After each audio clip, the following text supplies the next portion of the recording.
नमस्कार दोस्तों, वंदे मातरम। आप लोग का नव भारत न्यूज़ में बहुत बहुत स्वागत है। दोस्तों, आज जो मैं आपको खबर बताने जा रहा हूँ उसे ध्यान से सुनिएगा, क्योंकि ये आज जो देश की जो हालात चल रहे हैं उसके ऊपर आपका नज़रिया बदल कर रख देगा। दोस्तों, इतिहास गवाह है कि भारतीय जनता पार्टी की सरकार से इजराइल के रिश्ते हमेशा ही अच्छे रहे हैं। इससे पहले पूर्व प्रधानमंत्री अटल बिहारी वाजपेयी के नेतृत्व वाली सरकार के समय भी तत्कालीन इजराइल के प्रधानमंत्री शेरोन भारत की यात्रा करने आए पहले इजरायली प्रधानमंत्री बने थे। कांग्रेस पार्टी पर ये आरोप लगते रहे हैं कि उन्होंने इजराइल को सदा नज़रअंदाज किया है, और पिछले यूपीए 1 और यूपीए 2 के समय में तो इजराइल का नाम भी कभी देश के किसी व्यक्ति ने सुना नहीं था। हालांकि पीवी नरसिम्हा राव के कार्यकाल में इजराइल से कूटनीतिक बातचीत की औपचारिक शुरुआत हुई थी, जिसे आज तक भारत और इजराइल ने संजो कर रखा है, और इसमें बहुत बड़ा योगदान भारतीय जनता पार्टी का है। मोदी जी इसके लिए इजराइल जाने वाले पहले प्रधानमंत्री बने थे, और उन्होंने वहां जाकर भारत और इजराइल के संबंधों को ऊंचाइयों पर पहुंचा दिया था। आज फिर एक बार भारत के सामने सबसे बड़ी मुसीबत खड़ी है, और इसमें फिर से इजराइल भारत की मदद करने को आगे आने वाला पहला देश बन गया है। भारत पाकिस्तान को तबाह करने के लिए तो पहले से ही सक्षम था, और मगर युद्ध के लिए कांग्रेस के समय की बात बता दें तो सीएजी की रिपोर्ट के मुताबिक भारत के पास 10-12 दिन से ज़्यादा दिन का गोला बारूद नहीं बचा था, जिसे आज मोदी जी ने इजराइल जैसे और रूस जैसे देशों से संबंध अच्छे करके बढ़ाकर इतना कर दिया है कि चीन से भी लोहा लेने के लिए भारत आज तैयार बैठा है। अब गलवान घाटी की घटना के बाद मोदी सरकार चीन के खिलाफ बेहद सख्त हो गई है, और चीन को कड़ा सबक सिखाने की तैयारी भी कर रही है। गलवान घाटी में कमांडिंग ऑफिसर कर्नल संतोष बाबू समेत 20 भारतीय सैनिकों के शहीद होने के बाद भारत हर तरीके से चीन को चूर चूर करने की तैयारी कर रहा है।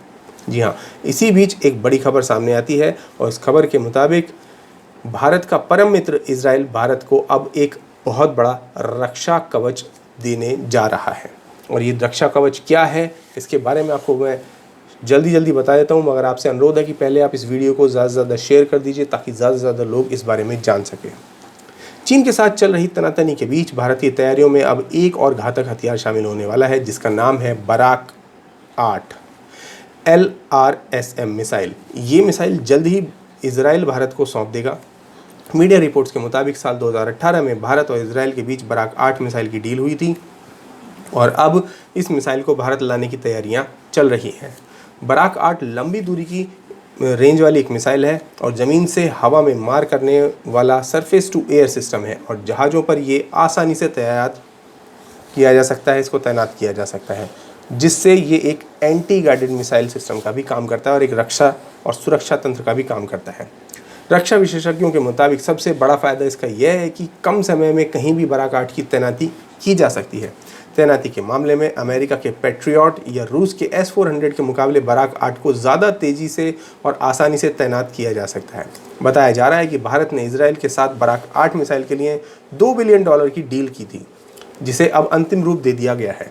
बराक 8 को दुनिया की सबसे शक्तिशाली मिसाइलों में से एक माना जाता है। चीन से बढ़ते तनाव के बीच भारत सरकार ने M777 होवित्ज़र तोपों के स्पेशल गोले खरीदने के लिए भी अमेरिका से संपर्क किया है। इन सब को देखकर लगता है कि भारत चीन को मुंहतोड़ जवाब देने के लिए हर तरह से तैयार हो रहा है। इससे पहले भारत सरकार ने सेना को हथियार खरीदने के लिए 500 करोड़ का आपात फंड भी जारी किया था, जो तीनों सेनाओं के अंगों के लिए जारी किया गया था अलग अलग। इसके अलावा LAC पर भारत सरकार ने सेना की संख्या को भी बेतहाशा बढ़ा दिया है। इसके अलावा इजराइल ही वो देश है जिसने पाकिस्तान के उरी हमले के बाद भारत को ज़बरदस्त ताकत देने के लिए 5000 स्पाइस ATG बॉम्ब दिए थे, जिनका प्रयोग बाद में बालाकोट एयर स्ट्राइक में किया गया था, जिससे पाकिस्तान आज तक उस सदमे से बाहर नहीं निकल पाया। वो इजराइल ही था जिसने कारगिल युद्ध में भारत का साथ दिया था, पाकिस्तानियों की जियो लोकेशन मुहैया कराई थी, तो साथ ही पाकिस्तान से लड़ने के लिए आधुनिक हथियार भी मुहैया कराए थे। एक समझौते पर हस्ताक्षर कर इजराइल ने भारत को तुरंत युद्ध की सामग्री और ज़रूरी हथियार की सप्लाई भी की थी। युद्ध के अंत तक इजराइल भारत की मदद के लिए खड़ा रहा था। उन्नत तकनीक के जरिए इजराइल टोही विमान किसी भी क्षेत्र की साफ तस्वीरें ले सकते थे। और वो भारत को मुहैया कराई जा रही थी। रिपोर्ट्स की माने तो इस दौरान इजराइल ने न सिर्फ मानव रहित टोही विमान बल्कि अपनी मिलिट्री सैटेलाइट से इलाके की तस्वीरें भी भारत को उपलब्ध कराई थीं। इसके साथ ही ऊंची चोटी पर तैनात करने के लिए जरूरी हथियार और गोला बारूद भी उपलब्ध कराए थे।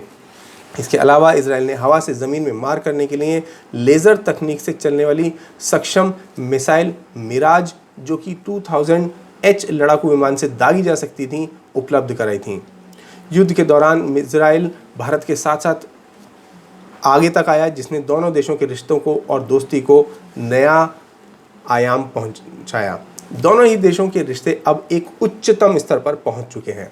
दरअसल CAG की रिपोर्ट में कहा गया था कि कुल 152 तरह के गोला बारूद में से मात्र 20% यानी 31 का ही स्टॉक जो है वो संतोषजनक पाया गया है, जबकि 61 प्रकार के गोला बारूद का जो स्टॉक है वो चिंताजनक रूप से कम हो गया था। ये आपको रिपोर्ट में बता रहा हूँ, CAG की 2017 की रिपोर्ट है, यानी जब प्रधानमंत्री मोदी का कार्यकाल पहला कार्यकाल चल रहा था।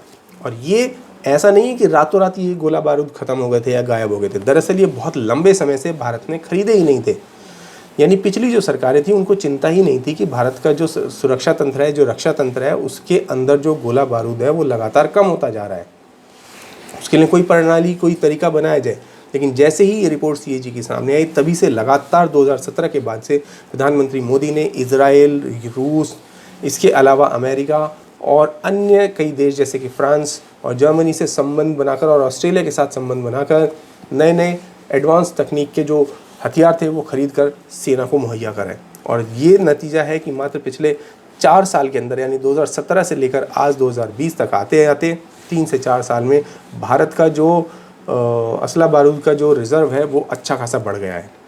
यहाँ गौर करने वाली बात यह है कि भारतीय सेना के पास कम से कम इतना गोला बारूद होना चाहिए हर समय, जिससे वह 20 दिनों के किसी सघन टकराव की स्थिति से निपट सके। हालांकि इससे पहले सेना को 40 दिनों का सघन युद्ध लड़ने लायक गोला बारूद अपने वॉर वेस्टेज रिजर्व यानी WWR में रखना होता था। यानी कि पहले 40 दिन का रखना होता था, लेकिन फिर इसको 1999 में घटाकर 20 दिन का कर दिया गया। यानी कि 20 दिन का रिजर्व रखा जाए और बाकी सबका प्रयोग किया जाए, क्योंकि गोला बारूद कम हो गया था। ऐसे में कैग की यह रिपोर्ट जो है गोला बारूद की भारी किल्लत को उजागर कर रही थी। कैग की रिपोर्ट के मुताबिक सितंबर 2016 में कुल 152 तरह के गोला बारूद में से केवल 31 ही 40 दिनों के लिए, जबकि 12 प्रकार के गोला बारूद 30 से 40 दिनों के लिए, वहीं 26 प्रकार के गोला बारूद 20 दिनों से थोड़ा ज़्यादा वक्त के लिए पर्याप्त पाए गए थे।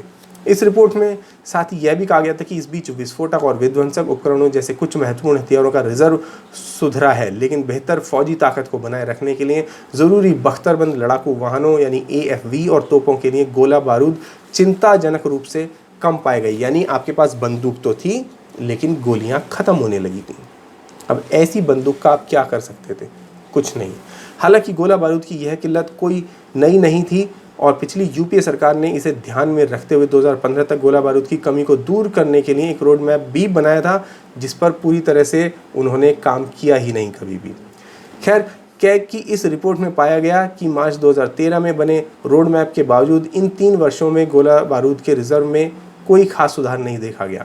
गोला बारूद की इस चिंताजनक कमी को दूर करने के लिए सरकार ने हाल ही में सैन्य उप प्रमुख के वित्तीय अधिकार बढ़ा दिए। यानी कि जो उप प्रमुख थे सेना के, उन सभी को खुद से कुछ ज़रूरी सामान को खरीदने के लिए अधिकार दे दिए गए, ताकि तेज़ी से गोला बारूद की खरीदारी की जा सके। वहीं सूत्रों ने इंडिया टुडे को बताया था कि भारतीय सेना ने 46 प्रकार के गोला बारूद, करीब आधा दर्जन प्रकार के माइंस और 10 हथियार प्रणालियों की स्थिति बेहद चिंताजनक पाई थी।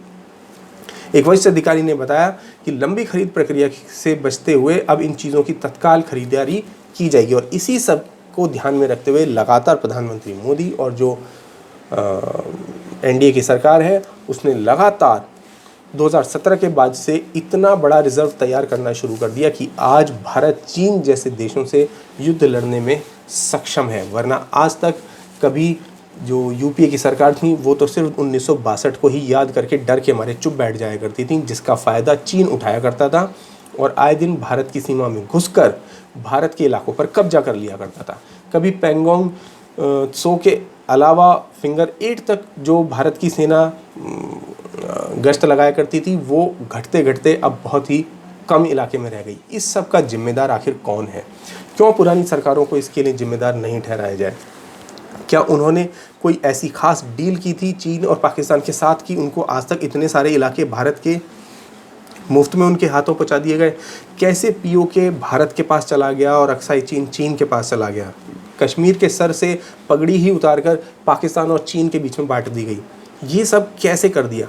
इसका मतलब इन पुरानी सरकारों ने कोई ना कोई तो इन लोगों के साथ साठगांठ की हुई थी कि बांग्लादेश बनाकर इधर से दिया तो पीओके उधर से दूसरे हाथ में दे दिया। ये सब क्या था? इस सब के पीछे जांच होनी चाहिए और पता करना चाहिए कि आखिर ये सब कैसे हो गया।